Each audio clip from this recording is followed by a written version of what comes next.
आज के वीडियो में आप सभी का स्वागत है। इंट्रोडक्शन वीडियो के बाद ये आपका आज क्लास 1 की वीडियो है और इस वीडियो में हम बात करेंगे प्राकृतिक आपदाओं के बारे में। प्राकृतिक आपदाएं किस प्रकार की होती हैं, इनके कितने प्रकार होते हैं और उनसे किस प्रकार मतलब उनके द्वारा मानव जीवन पे क्या प्रभाव पड़ता है और या मानव जीवन को इन आपदाओं से कैसे सुरक्षित रखा जा सकता है और कैसे इन आपदाओं को कम किया जा सकता है, कैसे इनकी जो दिन पर दिन जो इनकी तीव्रता जो बढ़ रही है उसको कैसे कम किया जा सकता है, उसको कैसे रोका जा सकता है।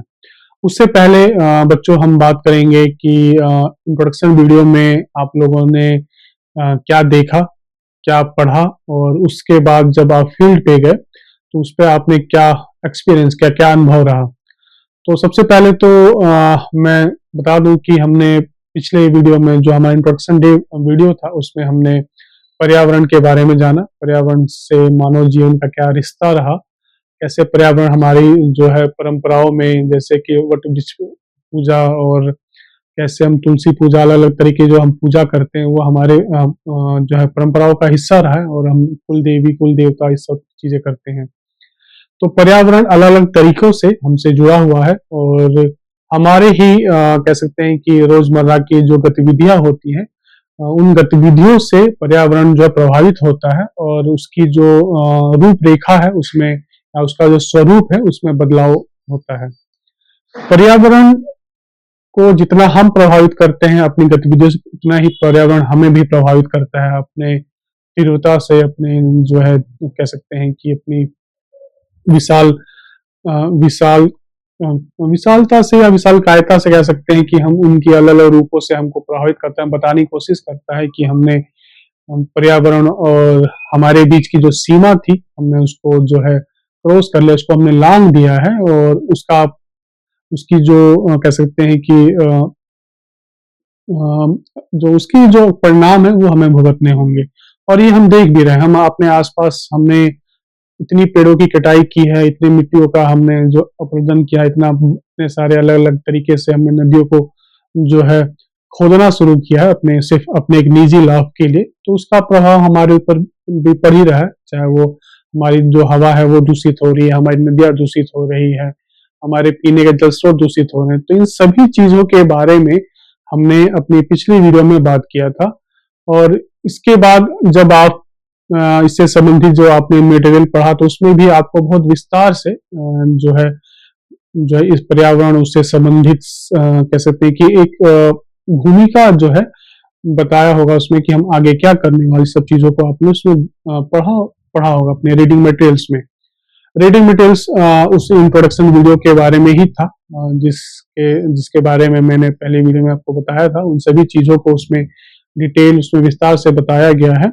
उसके बाद अगले दिन आप जो है फील्ड पे गए होंगे और फील्ड पे जो है आपका अनुभव कैसा रहा और उस पे आपने क्या क्या किया, किन चीजों को आपने देखा, किस प्रकार के पेड़ पौधे अपने आसपास अपने पर्यावरण में देखे और उनका क्या लाभ है, किस प्रकार का वो पेड़ पौधे क्या जो है किस प्रकार का जो है गैस छोड़ते हैं और किस प्रकार का गैस वो जो है ऑक्सीजन लेते हैं। ये सभी चीजें आपने जो है वर्गीकृत किया होगा और देखा होगा कि कौन से पेड़ जो हैं आपके आसपास बहुत तेज संख्या में हैं या सबसे ज्यादा वही लगाए गए हैं और क्यों लगाए गए, उसके पीछे लगाने की मंशा क्या थी, उसके पीछे लगाने का मकसद क्या था। ये सारी चीजें आपने अपने फील्ड विजिट में अपने जो उस गतिविधि में आपने देखा होगा और आपने ये भी देखा होगा कि किस प्रकार के पेड़ पौधे और लगाए जा सकते हैं जिससे पर्यावरण को हम कम से कम नुकसान पहुंचाएं। और उस पेड़ ये भी आपने देखा होगा कि वो पेड़ क्या काफी ऊंचे थे या उनकी जो ऊंचाई कितनी थी, अगर बहुत ऊंचे थे तो उनपे किस प्रकार के जो है चिड़िया या किस प्रकार के पक्षी उस पर आके बैठते थे या क्या उन पेड़ों पे आज भी कोई आपको घोंसला दिखाई देता है, क्या उस पेड़ों पे वो रहते हैं या किस प्रकार के जानवर उन पेड़ों पे रहते हैं। या ये सारी चीजें आपने अपने फील्ड विजिट में अपने आसपास के जो है गांव में या अपने कह सकते हैं कि शहर में घूम के देखा होगा। ये सारी चीजें ही इसलिए मैं बता रहा हूं ताकि आपको पता चले कि हम जब आज अपनी दूसरी वीडियो की शुरुआत करेंगे, तो जब हम प्राकृतिक आपदाओं के बारे में बात करेंगे तो उससे पहले मैं आपको उससे जोड़ सकूं कि हमने आखिर पिछली वीडियो में क्या बात की। हो सकता है कि कई लोग पूरी तरह से उस वीडियो को उन्होंने ना देखा हो या उन्होंने चीजों को स्किप किया हो, तो इससे उनका इस वीडियो से जुड़ाव नहीं हो पा रहा होगा। इसलिए इसका जोड़ना, इसको बताना आपके लिए जरूरी था, और आपको याद भी रहे कि आपको आने वाली इस वीडियो में क्या करना है। आप तरीका सेम वही है जो आपने पहले वीडियो के लिए किया था, कि आपको वीडियो देखने के बाद आपको रीडिंग मटेरियल दिया जाएगा। उस मटेरियल के अंदर आपको पढ़ना होगा, आपको समय देना होगा, आपको जानना होगा, विस्तार से जानना होगा कि प्राकृतिक आपदाएं क्या होती हैं, उनके वर्गीकरण कैसे हैं, किस प्रकार किए गए हैं, क्या कोई प्राकृतिक आपदाएं मानव जनित भी होती हैं,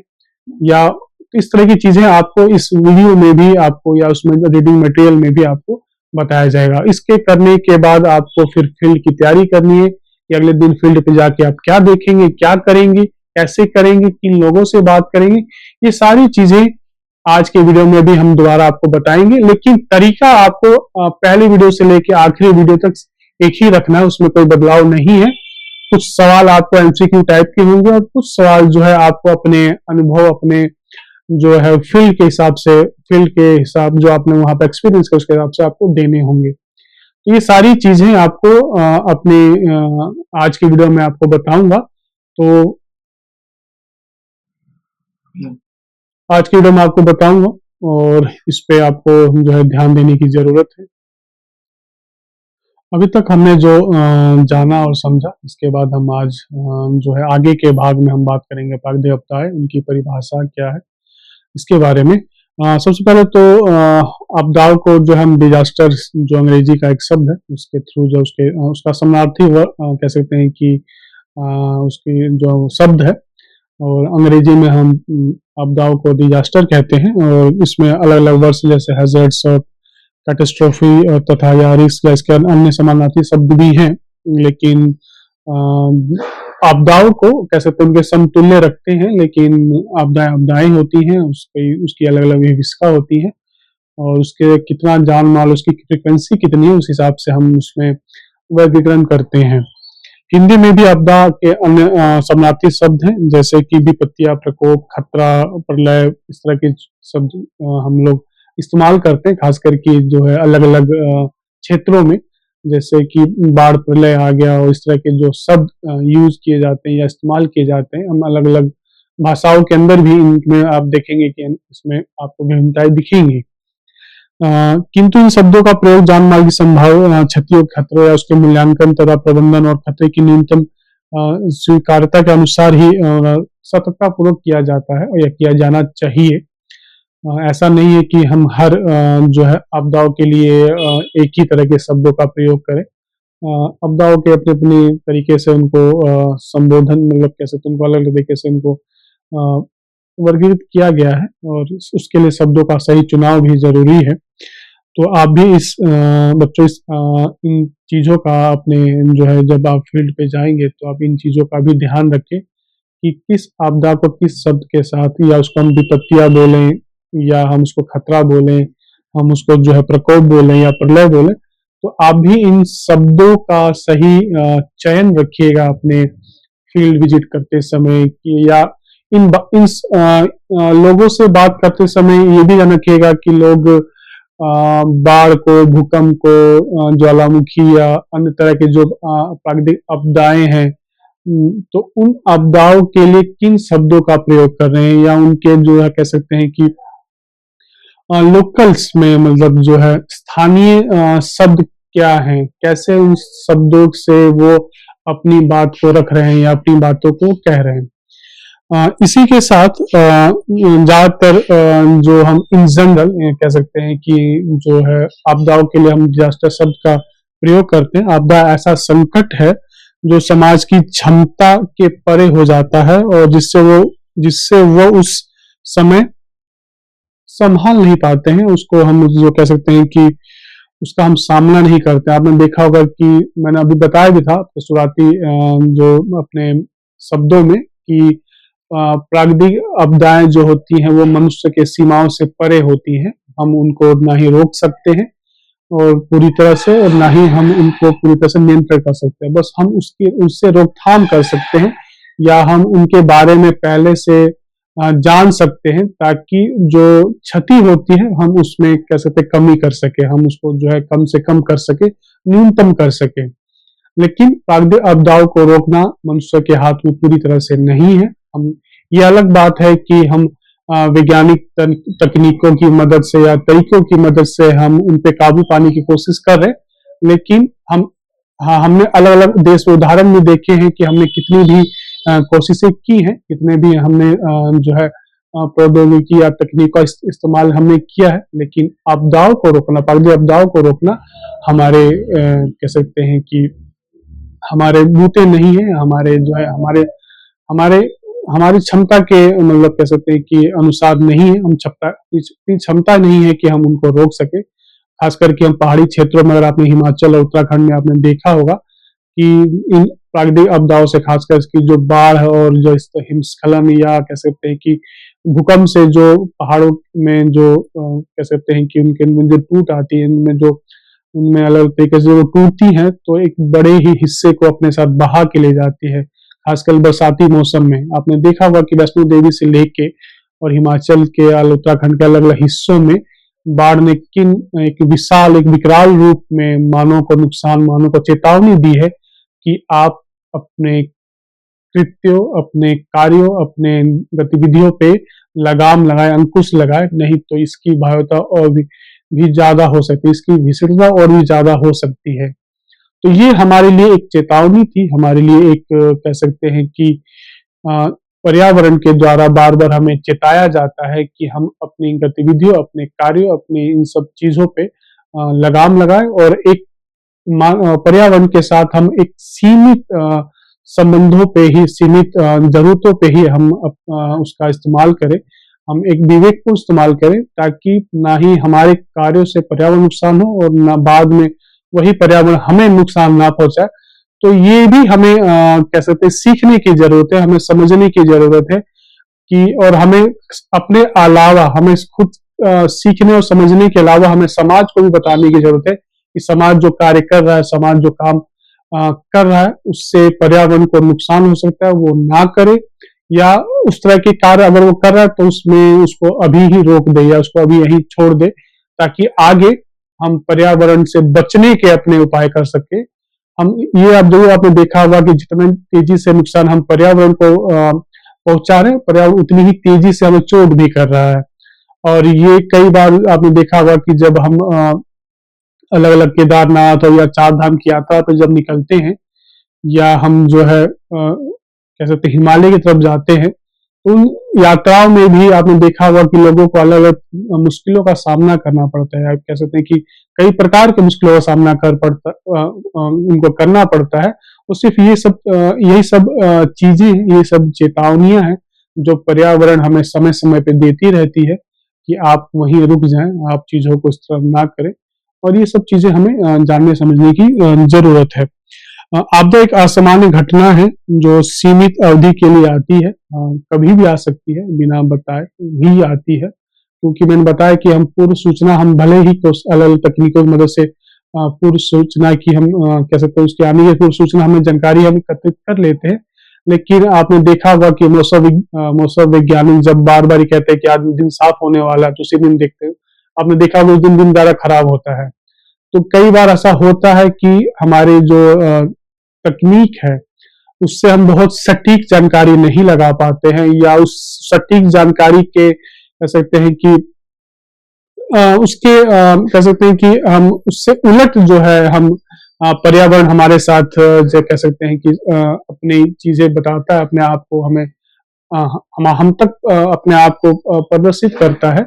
कि आप जो सोच रहे हैं हम उससे बिल्कुल अलग है, और हम पर्यावरण अपने आप को मानव से हमेशा आगे ही रखता है कि हम पर्यावरण जब भी हम उसको कोशिश करते हैं कि अपने मुट्ठी में कर लें, काबू में कर लें, तो वो उससे बहुत आगे निकल जाता है या वो कुछ दूसरा रास्ता अख्तियार कर लेता है, जिससे हम चाह के भी हम उसके ऊपर नियंत्रण नहीं रख सकते हैं। प्राकृतिक आपदाएं यदि किसी घटना के 1000 से 10 लाख तक लोग हताहत होते हैं या उनका जीवन खतरे में हो जाता है, या घटना प्राकृतिक आपदा कहलाती हैं। तो ये कह सकते हैं कि अलग अलग जो है लोगों के, अलग अलग संस्थाओं के द्वारा प्राकृतिक आपदाओं को, उससे होने वाली जो जान माल की हानि है या कितने लाख लोग प्रभावित हो रहे हैं, उसके अनुसार ये अंदाजा लगाया जाता है कि ये आपदा प्राकृतिक आपदा है कि नहीं है, या ये मानव निर्मित आपदा है, या ये आपदा कौन सी है, या इससे कितना नुकसान हुआ है। और फिर हम पिछले आपदाओं से उसकी तुलना करते हैं, हम उसके बारे में जानने की कोशिश करते हैं कि हम वहां कितने लाख लोगों के जीवन जो खतरे में थे, और आज कितने लाख लोगों के जीवन खतरे में, या कितने सैकड़ों लोगों के जीवन खतरे में। वो कह सकते हैं कि हर आपदा के साथ नंबर, जो संख्या है,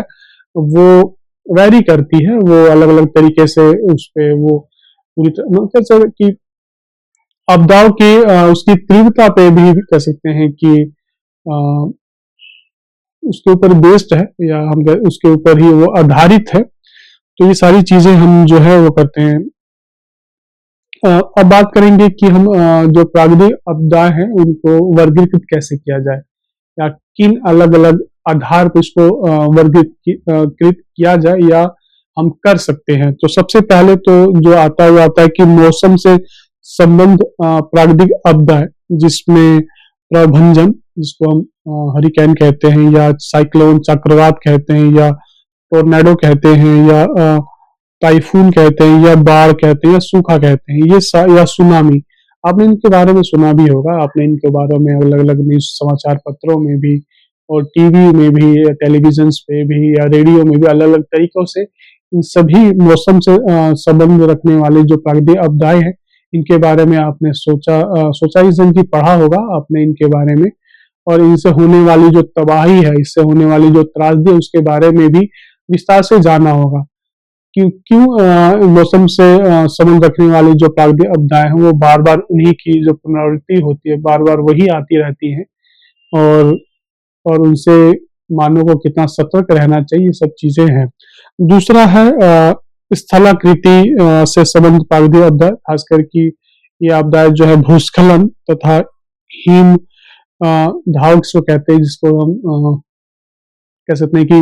बर्फीली क्षेत्रों में जो पहाड़ों का जो बर्फों का जो घसकना होता है, या उससे वो जब टूटते हैं तो वो अपने साथ एक बहुत बड़ा टुकड़ा, या बहुत बड़ी कह सकते हैं कि हिम का जो भू आकृति है उसको लेके वो बह जाते हैं, और जिससे वहां आसपास रहने वाले लोगों को जो उनसे नुकसान होता है। और हिमस्खलन भी आपने, जैसे मैंने बताया कि वैष्णो देवी से लेके केदारनाथ से लेके अलग अलग जो प्राकृतिक हमारी जो देवताओं के जो स्थल हैं, जहाँ पे हम अपने पूजा पाठ और इस तरह की अलग अलग चीज भक्ति भाव के लिए जाते हैं, वहां पे इस तरह की उसके आसपास के एरिया में, उसके क्षेत्रों में इस तरह की चीजें हमें देखने को खासकर बहुत ज्यादा मिलती है, जहाँ पे हिमस्खलन और भूस्खलन जो है, इस तरह की चीजें हमें दिखाई देती हैं। तो ये दोनों ही हिमस्खलन और भूस्खलन जो है, दोनों ही चीजें जो है, ये स्थलाकृति से संबंध रखने वाले जो है प्राकृतिक घटनाएं हैं। और उसके बाद आता है विवर्तनिक, मतलब टेक्टोनिक या पार्थिव कह सकते हैं घटनाएं जो होती है, खास करके ज्वालामुखी का फटना या भूकंप का आना। भूकंप के झटके तो हम हर किसी ने भी अपने समय में जो है महसूस किए हैं। वो अलग बात है कि कभी उसकी तीव्रता या उसका जो केंद्र होता है वो हमारे आसपास ना हो, कहीं दूर होता है, जिससे कि जो है उसकी कह सकते हैं कि उसका जो प्रभाव होता है वो हम तक कम पहुंचता है, या हम तक कम आता है। अगर उसका केंद्र या उसकी तीव्रता बहुत ज्यादा होगी तो हो सकता है कि आपको उस नुकसान बहुत ज्यादा हो। जैसे कि भारत में भी अगर आपने सुना होगा या पढ़ा होगा, नहीं पढ़ा होगा तो ये आपके लिए कह सकते हैं कि काम भी है, कार्य भी है कि आप जब फील्ड विजिट से लौटे तो आप ये ढूंढें, सर्च करें कि जो भुज का जो भूकंप था वो क्या था, उसकी तीव्रता कितनी थी, उसका कितने रिएक्टर पे वो आया था, और उसको हम जाने, और उससे किस प्रकार की जो है त्रासदियां हुई हैं, आप उसे भी जान सकते हैं, समझ सकते हैं, और उसको बचाने, उसके बचाव कार्यों में सरकार ने किस तत्परता से, या वहां के लोगों ने किस तत्परता से उसमें सहयोग दिया, क्या किया, और उसके बाद क्या क्या हमें पुनः दोबारा से स्थापित, दोबारा से बनाने की जरूरत पड़ी। क्योंकि आप देखिए कि जब भूकंप जैसी जब प्राकृतिक आपदाएं आती हैं तो अपने आसपास जमीन, घरों में अलग अलग तरीकों से हमें वो नुकसान पहुंचाती हैं। तो उसके बाद से, उसके जाने के बाद से किन तरीकों से क्या क्या जरूरतें पड़ती हैं कि हमें उनको दोबारा से संवारने और सजाने की जरूरत पड़ती है, और उसमें कितना जो है जान जोखिम में जाता है या कितने हमें आर्थिक नुकसान होता है। अब इन प्राकृतिक आपदाओं से देखिए कि हमें कई प्रकार के आर्थिक जो है नुकसान भी होते हैं, जिसकी भरपाई कर पाना कम समय में बहुत मुश्किल होता है और हमें बहुत वापस से हमें अपने आप को स्थापित करने में कई वर्ष लग जाते हैं, कई साल लग जाते हैं, तब जाके हम अपने पुराने रूप में आ पाते हैं या पुराने समय में पहुंच पाते हैं। तो ये भी एक चीज है कि हम जिन आर्थिक भागदौड़ से और जिन आर्थिक कह सकते हैं कि दौड़ भरी दुनिया में हम जी रहे हैं, रह रहे हैं, हमारे रहन सहन उसी से आधारित है। हम उन्हीं भूकंप या प्राकृतिक आपदाएं हमें उन्हीं कह सकते हैं कि उन्हीं आर्थिक कह सकते हैं कि जो हमने बनाया है, हमने जो आर्थिक कह सकते हैं स्थितियां, हमने जो आर्थिक कह सकते हैं कि जो हमने जनरेट किया है, उन्हीं ही नुकसान पहुंचाती हैं और उन्हें हमें चिताती है कि जो आप इकट्ठा करें कुछ नहीं है और फिर कुछ एक बहुत ही मतलब अल्प समय के लिए है। और कोविड में भी आपने इस तरह की चीजें देखी होंगी, जो एक आपदा आई तो हो सकता है कि उसको हम कह सकते हैं कि मानव निर्मित आपदा हो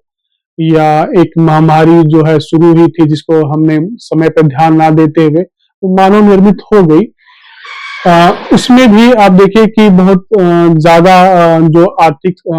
समृद्ध थे वो भी इस महामारी से, इस बीमारी से नहीं बच पाए और जो लोग जो है बहुत ही दयनीय स्थिति में या बहुत ही कह सकते हैं कि थोड़े में ही अपने जीवन या जीवन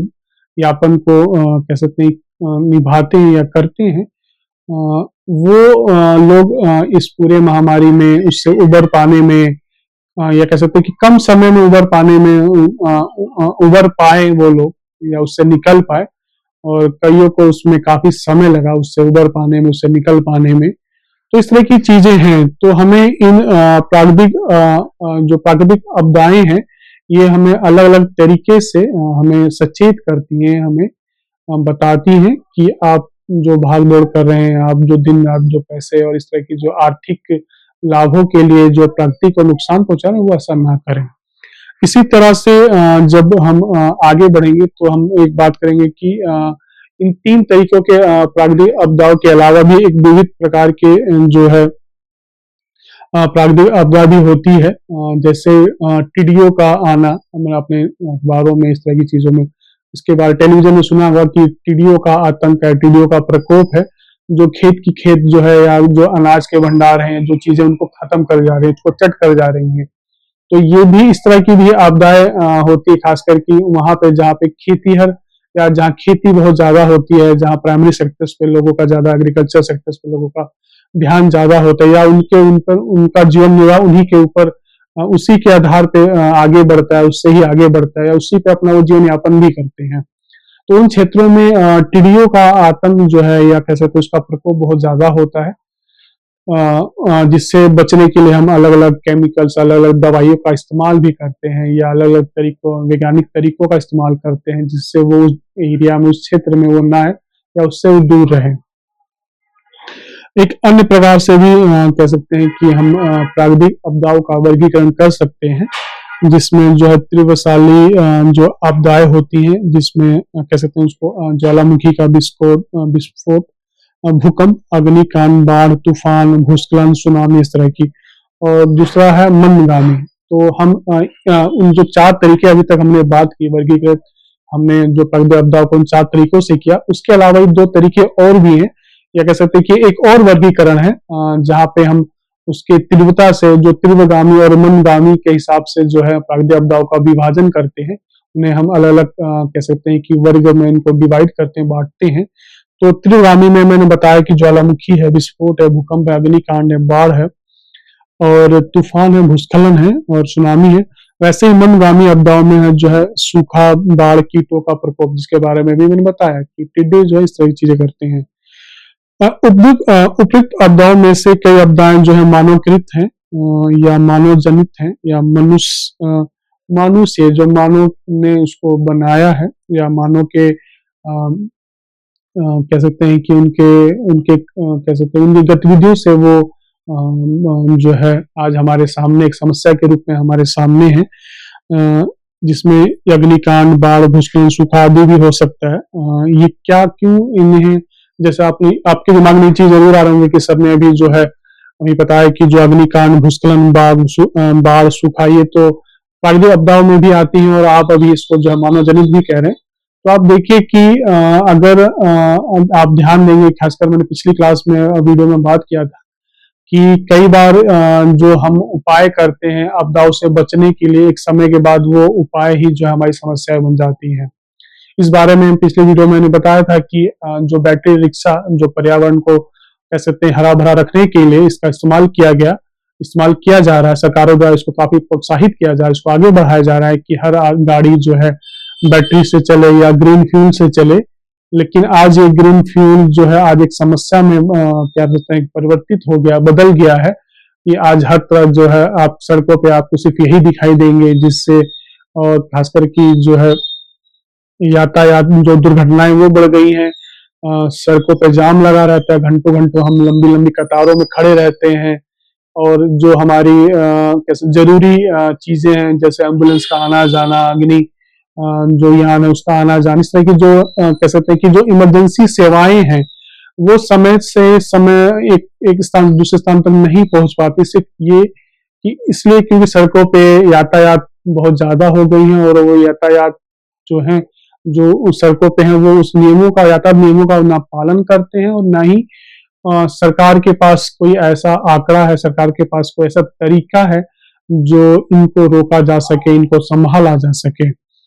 तो आप देखेंगे कि बाढ़ से भी जो है सॉरी बांध से भी जो है बाढ़ लाया जा सकता है। जब एक कह सकते हैं बांध के अंदर, खास करके यहाँ जहाँ पानी को जमा किया जाता है, तो एक समय के बाद जब उसका पानी बहुत ज्यादा हो जाता है तो वो कहीं ना कहीं इसको छोड़ा जाता है, जो बाढ़ की स्थिति पैदा कर देती है, उससे नुकसान में होता है। अगर खास करके अगर आप यूपी बिहार में हैं तो यूपी बिहार की नदियां एक बरसात के मौसम में जब उसमें पानी भर जाता है तो राज्य सरकारों द्वारा उसके जो बांध है उसके गेट खोल दिए जाते हैं और आसपास का जो पूरा क्षेत्र है वो जलमग्न हो जाता है, वहां पे बाढ़ की स्थिति पैदा हो जाती है। खासकर बिहार में कोसी है या जो नेपाल से पानी जो छोड़ा जाता है, इस तरह की चीजें वहां हर साल ही या हर वर्ष ही होती हैं। तो ऐसे हम चीजों को, या गंगा नदी पे जो बांध बना उसका पानी जो छोड़ देते हैं, तो वहां भी जिसको हम बियरा कहते हैं, जहाँ पे सिर्फ एक कह सकते हैं कि जो घर होते हैं या जिस तरह की जो वहाँ स्थलाकृतियां बनी होती है वो फिक्स नहीं हो, परमानेंट नहीं होती है, वो काम चलाऊ होती हैं कि बाढ़ आने के पहले उसको हटा लिया जाता है। या जब बाढ़ आता है तो आप देखते हैं कि सरकार या प्रशासन द्वारा उन जगहों को खाली करा लिया जाता है, उन्हें उस जगहों से दूर भेज दिया जाता है किसी ऊंचे या किसी टीले पे, ताकि वो वहां पे उस बाढ़ के पानी से या उसके प्रभाव से दूर बच सके या उससे वो दूर हो सके। तो इस तरह की चीजें जो है कह सकते हैं कि ये भी मानवकृत भी हो सकता है, अग्नि भी मानवकृत में ही आती है और भूस्खलन भी अभी कह सकते हैं मानवकृत ही क्यों है, क्योंकि हम दिन पर दिन जो है सड़कों को सुगम बनाने के लिए हम जो पहाड़ी क्षेत्रों पे कह सकते हैं कि हम उसको पहाड़ों को काट रहे हैं या हम उसमें तोड़ फोड़ कर रहे हैं, जिससे बाकी जो प्लेटोनिक्स जो स्थलाकृतियां हैं वो आपस में उनमें हलचल पैदा होती है, उसमें तरंगें दौड़ती हैं, जिससे वो जो है अपनी जगह से हट जाती हैं और वो भूस्खलन की कह सकते हैं रूप ले लेती है। तो इस तरह की चीजें भी जो है मानव जनित हो सकती हैं। इसमें जो जरूरी बात ये है कि इनकी जो भयावहता होती है वो बहुत सीमित होती है, मतलब बहुत कह सकते हैं बहुत ज्यादा नहीं होती और कम समय के लिए होती है। कह सकते हैं इसका प्रभाव भी अपेक्षाकृत प्राकृतिक आपदाओं से सीमित होता है, कम होता है। तो ये सारी चीजें हैं। आजकल की जो प्रकृति के साथ साथ जो मानवीय और औद्योगिक गतिविधियों के कारण जो पर्यावरण में जिस तरह के परिवर्तन देखे जा रहे हैं या जो हो रहे हैं, उसके कारण भी इन आपदाओं में या इन पर्यावरण आपदाओं में इनमें बढ़ोतरी हुई है, इनमें इनकी आने की जो तीव्रता है उसमें बढ़ोतरी हुई है और उसको अलग अलग तरीके से, खास करके जैसे कि हम कह सकते हैं कि वैश्विक तापमान जिसको ग्लोबल वार्मिंग बोलते हैं, उसमें भी हमारी जो औद्योगिक गतिविधियां हैं या जो हमारे आर्थिक गतिविधियां हैं उसमें भी देखेंगे कि अब जो हमारे जो वैश्विक तापमान उसमें दिन पर दिन बढ़ोतरी होती जा रही है। या मौसम में आपको बदलाव दिखाई दे रहा होगा, उसमें आपको समझ में आ रहा होगा कि कैसे जो हमारी रबी और खरीफ की जो पैदावार होती है, उसमें आप देखेंगे कि इनके महीनों में भी जो है एक बदलाव नजर आएगा कि जो बरसात पहले जून जुलाई अगस्त में हो रही थी, तो उसकी शुरुआत ही जो है अब अगस्त से हो रही है, और वो सर्दियों तक बरसात ही हो रही है। या बरसात का मौसम जो अक्टूबर नवंबर तक आना था, वो अब जब उसमें भी आप बदलाव देखेंगे कि वो उसकी जो है वो नवंबर दिसंबर के बाद शुरू हो रहा है। तो ऐसे करने से क्या है कि एक तो आपके जो अभी तक जो हमारा एक व्यवस्थित, या हम सब कह सकते हैं कि जो एक व्यवस्थित रूप में आ चुका था, बन चुका था हमारे लिए कि इस महीने से लेकर इस महीने तक गर्मी होगी, इस महीने से लेकर सर्दी होगी या बरसात होगा, उसके महीनों में भी जो है आपको देखेंगे कि एक परिवर्तन दिखाई देगा आपको। इसी तरह जो खेती है या पैदावार है, उससे संबंधित भी महीनों में भी आपको बदलाव दिखेगा। और यही बदलाव को हमें समझने की जरूरत है, यही बदलाव को हमें समझकर किसानों या हमारे जो बड़े बुजुर्ग जो खेती करते हैं उनको बताने की जरूरत है। और इसीलिए ये कह सकते हैं कि जो ये इंटर्नशिप प्रोग्राम है एनवायरनमेंट से संबंधित, ये आपको मदद करेगा अपने खेती के पैटर्न को सुधारने में, या उसके हिसाब से खेती करने में, या अपने समाज को उससे जो है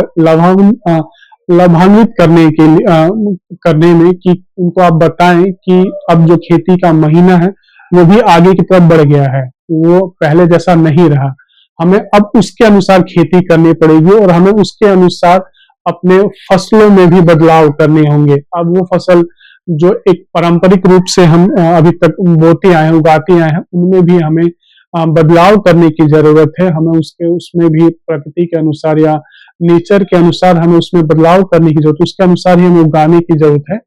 और कम से कम हमें जो है इन केमिकल्स आधारित जो है पैदावार को कह सकते हैं कि रोकने की जरूरत है, या उन्हें ना करने की हमें उन्हें सलाह देनी होगी कि जो ताकि प्रकृति को, या कह सकते हैं कि जो मिट्टी की उर्वरकता है उससे भी नुकसान कम हो, या उससे जो है फसल जो है ठीक हो पाए, उसके लिए हम कह सकते हैं कि ऑर्गेनिक या कृत्रिम जो है कह सकते हैं जो प्राकृतिक आधारित जो खाद है, जिसका इस्तेमाल हम पहले से भी करते हुए आ रहे हैं, हमारा समाज करते हुए आ रहा है, जिसको हमने अभी अपने कह सकते हैं कि अत्यधिक पैदावार को उगाने के चक्कर में हमने उन कृत्रिम या उन प्राकृतिक रूप से जो बने खाद होते थे, हमने उनको पीछे कर दिया, उनको साइडलाइन कर दिया, और हम जो है केमिकल आधारित यूरिया और इस तरह की चीजों पे ज्यादा ध्यान देने लगे, ताकि ज्यादा ज्यादा खेती, ज्यादा ज्यादा पैदावार हो और उन्हें हम बेच कर ज्यादा ज्यादा मुनाफा कमाएं। तो ये जो मुनाफा आधारित जो खेती का जो प्रचलन दिन पर दिन जो बढ़ रहा है, जो आगे की तरफ चल रहा है, इसने भी पर्यावरण को काफी नुकसान पहुंचाया है, इसने पर्यावरण को काफी जो है कह सकते हैं चोट किया है। और इससे ही रोकने की हमें जो है आवश्यकता है। अगर पूरी तरह भी हम ना रोक सके तो लेकिन कम से कम हम अपनी आदतों में, अपने गतिविधियों में उसको कम करें, उसको हम कम से कम उसका इस्तेमाल करें, और या कह सकते हैं कि हम दोनों को मिलाकर एक संयुक्त इस्तेमाल करें, ताकि एक मतलब एक तरफा इसका इस्तेमाल ना हो, सिर्फ केमिकल को ही इस केमिकल का ही इस्तेमाल करें, या हम उसका प्रयोग करें। वो इसका सिर्फ ये नहीं कि हमारे धरती या हमारे जलों को प्रदूषित करती है, हमें मतलब जल प्रदूषण को, हवा को जो प्रदूषित करती है, ये हमारे जो है स्वास्थ्य को भी प्रदूषित करती है, हमारे स्वास्थ्य को भी नुकसान पहुंचाती है। ये वही लोग जो खेतों में इस तरह की जो केमिकल का प्रयोग करते हैं, उसको उगाते हैं, हम दोबारा उनका सेवन भी करते हैं, हम उनका प्रयोग भी करते हैं। तो हम अपने लिए ही जो है वहां पे, अब ये बात हम समझे और इसको जाने कि जिन केमिकल्स का, जिन इस तरह की जो वैज्ञानिक खाद आधारित खादों का प्रयोग करते हैं पैदावार उगाने के लिए, हम उन पैदावारों का सेवन भी करते हैं, और वो पैदावार जो है या उनका सेवन करने के बाद वो हमें नुकसान भी पहुंचाती हैं। तो हमें इन्हें भी रोकने की जरूरत है, इन्हें समझने की जरूरत है कि हम ऐसा ना करें, और हम एक सामूहिकता से इसे छोड़ें, और हम कोशिश करें कि हम आप और आप जैसे अलग बच्चों के साथ आप ग्रुप बनाएं और मुड़े, और जब फील्ड पे जाएं तो आप इस बात का भी ध्यान रखें कि क्या खेतों में प्रयोग होने वाले जो केमिकल्स हैं, खाद हैं, कहीं वो प्राकृतिक आपदाओं के कारण तो नहीं है, क्या उनसे भी क्या प्रकृति को नुकसान हो रहा है कि नहीं हो रहा है। तो आप उन्हें भी चिन्हित करें, उन्हें भी जो है अपने अनुभव में शामिल करें और इस तरह की चीजें रखें। एक बात तो ये है कि इसके बाद हम बात करते हैं कि जो है कि जो प्राकृतिक आपदाओं का अध्ययन क्यों जरूरी है। तो आप देखेंगे कि जैसे मैंने बताया कि पर्यावरण का भी जो अध्ययन है वो आज के समय में बहुत ही कह सकते समकालीन समय में बहुत ज्यादा महत्वपूर्ण है। उसका मैंने विस्तार से आपको जो है वीडियो में बताया था कि कैसे अलग अलग तरीकों से जो है पर्यावरण को हम नुकसान पहुंचा रहे हैं, खास करके जो हमारा आधुनिक वैज्ञानिक जो क्रियाकलाप है उसके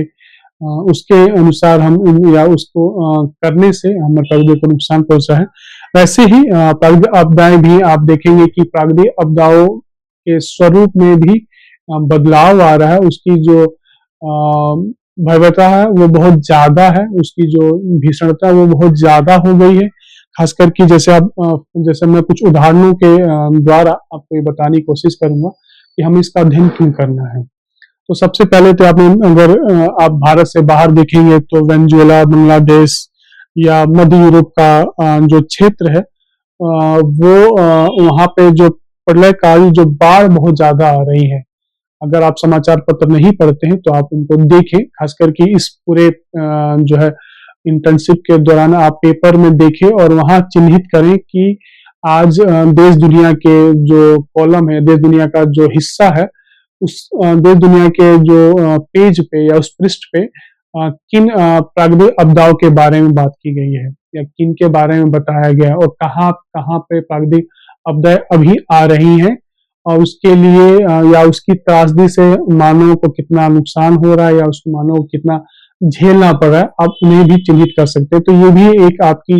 फील्ड विजिट के साथ साथ ये भी एक आपकी जो है एक एक्सरसाइज एक्टिविटी हो सकती है जिसपे आपको ध्यान देने की जरूरत है। इसके अलावा भारत, ईरान, तुर्की में भी आप देखिए कि भीषण भूकंप के झटके आते रहते हैं और लगातार आते रहते हैं। भूकंप लगातार हर 10 दिन 15 दिन में या महीनों में लगातार वो आती रहती है, कई बार लगातार हफ्ते में 2-3 बार आ जाती है। तो ये सारी चीजें हैं कि देखिए प्राकृतिक आपदाएं आपको बार बार चेता रहे हैं। जैसे मैं शुरू से ही बताता आ रहा हूँ कि प्राकृतिक आपदाएं हमें बार बार चेतावनी देती है अपने अलग अलग तरीकों से, अलग अलग कह सकते हैं कि इन आपदाओं से कि हम रुक जाएं। वैसे ही उत्तरी अमेरिका में जो है कह सकते हैं कि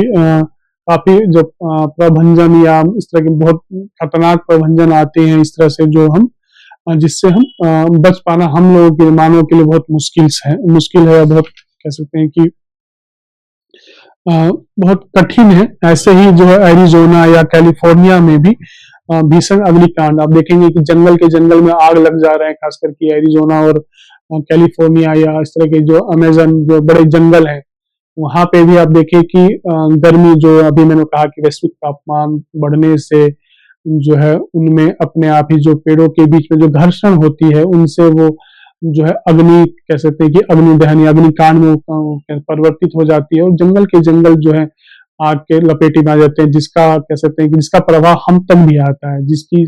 क्योंकि हम भी उन्हीं प्रकृति के आसपास उन्हीं पेड़ पौधे उन्हीं जगहों पर रहते हैं जहाँ पे पेड़ पौधे ज्यादा होते हैं। हम कोशिश करते हैं कि हमें स्वच्छ हवा, स्वच्छ पानी, स्वच्छ जल सब कुछ स्वच्छ मिले, लेकिन हमारे जो गतिविधियां हैं वो किसी तरह से उस लायक नहीं है कि हम ये सारी चीजें हमें स्वच्छ ही मिले।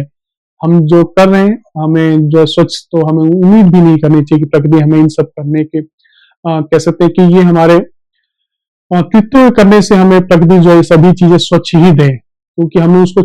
इस कदर छोड़ा ही नहीं कि वो हमें इस तरह की चीजें हमें मुहैया कराए या हमें दे। या न्यू इंग्लैंड कह सकते हैं क्यूबेक में भी बर्फीले तूफान आ रहे हैं।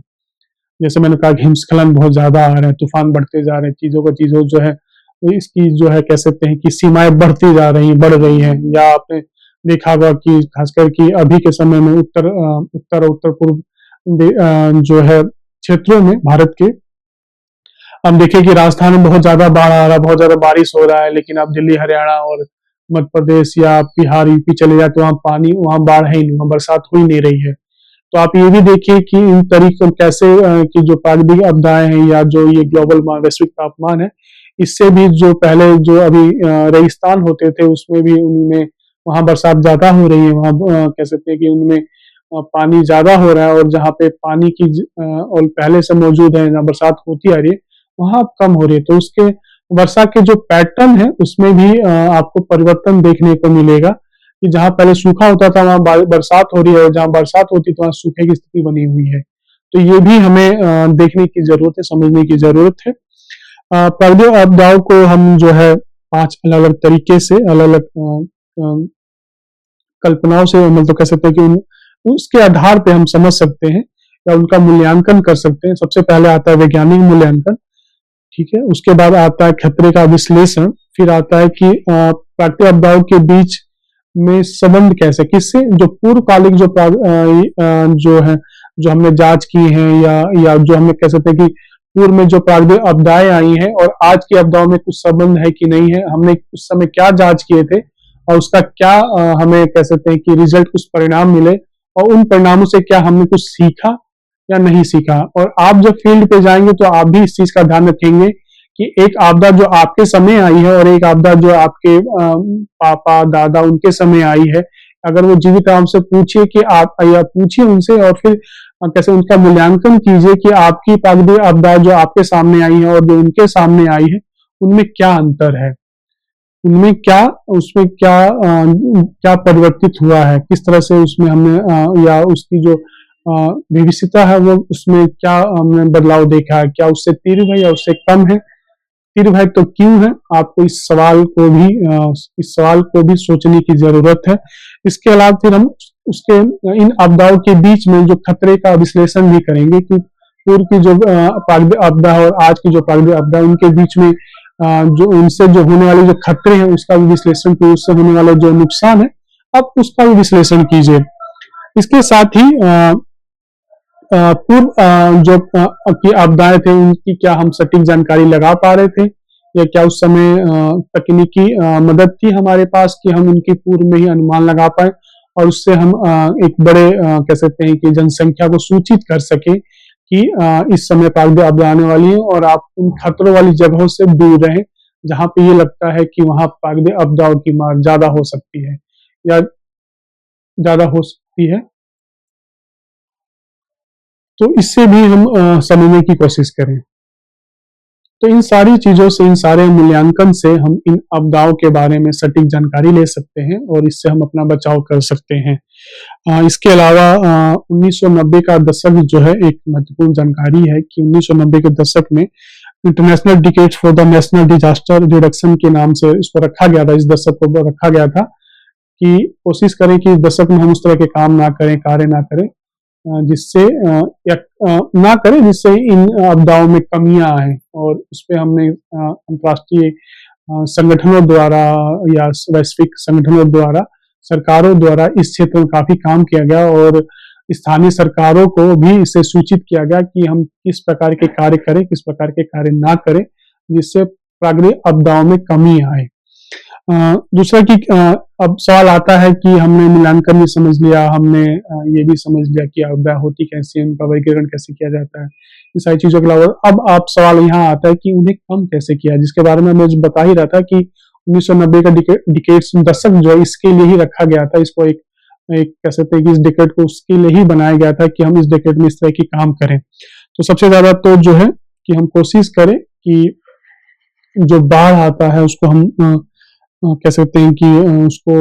हम दूसरी जगह जहाँ खाली है, जहाँ मानव नहीं है, या मानव रहित, मानव जहाँ मानव नहीं है, मतलब नो मैंस लैंड जो है, वहां उन जगहों पर इसको मोड़ दें, वहां उसको आगे कर दें, वहां नहीं जहाँ मानव रह रहे हैं। खासकर हम जहाँ बांध, आपने देखा होगा कि जहाँ बांध बनाए जाते हैं या वहां आसपास मानव रहने लगते हैं, या मानव वहां पे नदियों किनारे वो अपना घर बना लेते हैं, जिससे जब बाढ़, नदियों में जब बाढ़ आता है तो वो सभी चीजें वो आपस उनको फिर वो नुकसान पहुंचाती है। तो हम कोशिश हमारी तो पहले ये रहनी चाहिए कि हम नदियों के जो रास्ते हैं, उनके जो जहाँ से वो गुजरती, हम वहां पे अपने आप को स्थापित ना करें, हम उनसे दूर रहें और उनको जगह स्थान दें। उसके बावजूद भी अगर बाढ़ आती है तो हम कोशिश करें कि बाढ़ को उस दिशा में मोड़े जहाँ पे मानव नहीं रहता है, जहाँ पे जान माल या नुकसान होने की संभावनाएं कम है, हम उस तरफ उसको मोड़ दें। उसके बाद हम बात करें, उसके बाद होता है तट की सुरक्षा, कि हम जो तट हैं, जो समुद्र तट है, नदी के जो तट है, वहां पे सुरक्षा के इंतजाम पूरे करें, ताकि जो लोग वहाँ जा रहे हैं या रह रहे हैं उनको वहाँ से सही समय पे जो वहाँ से उनको स्थापित किया जाए, कहीं दूसरी जगह पे इनको और हटा दिया जाएगा, उनको भेज दिया जाए इससे, या फिर जो है खास करके जो अभी मैंने कहा था कि मानव टिड्डियां हैं उनको जो है हम कृत्रिम या कह सकते हैं कि या उससे भी पेस्ट जो करते हैं उससे ही हम उनकी बचाव कर सकते हैं, उनसे उनको हम बचा सकते हैं अलग अलग तरीके से। दूसरा कि जैसे मैंने बताया कि अभी के समय में जो राजस्थान है रेगिस्तान, वहाँ बाढ़ आ रही है, पानी बरसात हो रही है, तो कोशिश हमारी ये हमारे लिए एक अच्छी बात है, लेकिन दूसरी तरफ ये भी है कि जहाँ पे पहले से बारिश होती थी वहाँ पे बारिश नहीं हो रही है। तो यहाँ पे सवाल ये है कि हमें ज़्यादा से ज़्यादा कोशिश ये करनी चाहिए कि जो मरुस्थलीकरण है उसको हम कम करें। मतलब हम जो है डेजर्ट जो है उसको हम बढ़ावा ना दें, हम पेड़ों को ज़्यादा से ज़्यादा लगाएं ताकि जो इस तरह की जो धरती है या इस तरह के जो क्षेत्र है उसमें बढ़ोतरी ना हो। इसीलिए ज़रूरी है कि हम मरुस्थलीकरण को कम करने के लिए ज़्यादा से ज़्यादा पेड़ों का लगाएं, उसका कटाव कम करें। और उसके बाद सिंचाई प्रबंधन का ही हम एक पुख्ता इंतजाम करें, हम पानी का सही इस्तेमाल करें और हम उतने ही पानी का इस्तेमाल करें जितनी हमें ज़रूरत है, और उसको बहुत ज़्यादा हम बढ़ाएं नहीं या हम बहुत ज़्यादा उसका कह सकते हैं कि शोषण नहीं करें। और पर्यावरण नियमों का हम प्रयोग करें। पहले ही वीडियो में बताया था कि पर्यावरण नियम क्या थे, उसमें क्या क्या चीज़ें हमने की थी। उसके बाद कह सकते हैं कि निपटने के उपाय, उससे बचने के उपाय क्या क्या हैं। तो पहले आपदा प्रबंधन करना है, प्रौद्योगिकी का प्रयोग करना है, उपचार और तकनीकों का प्रयोग करना है, प्रभावित लोगों को बीमा मुहैया कराना है, और दूसरा कि जनसंचार की सूचना लोगों तक रेडियो, टेलीविजन, अखबारों तक या अलग अलग तरीकों से मोबाइल पे मैसेज करके इनको बताना है कि कौन सी या प्राकृतिक आपदा आने वाली है, किस दिन आने वाले, समय में जो भी एक निश्चित है वो। दूसरा कि मनोवैज्ञानिक तरीकों से भी हम आपदाओं को रोक सकते हैं, उनको कर सकते हैं। तो ये आज की वीडियो यहीं पे हम कह सकते हैं कि आज की जो क्लास है डे 2 क्लास 1 इसको यहीं हम समाप्त करते हैं। लेकिन खत्म करने से पहले कुछ क्योंकि कल आप जो है फील्ड पे जाएंगे, और फील्ड पे जाने से पहले जो आपको काम करना है वो ये कि आपको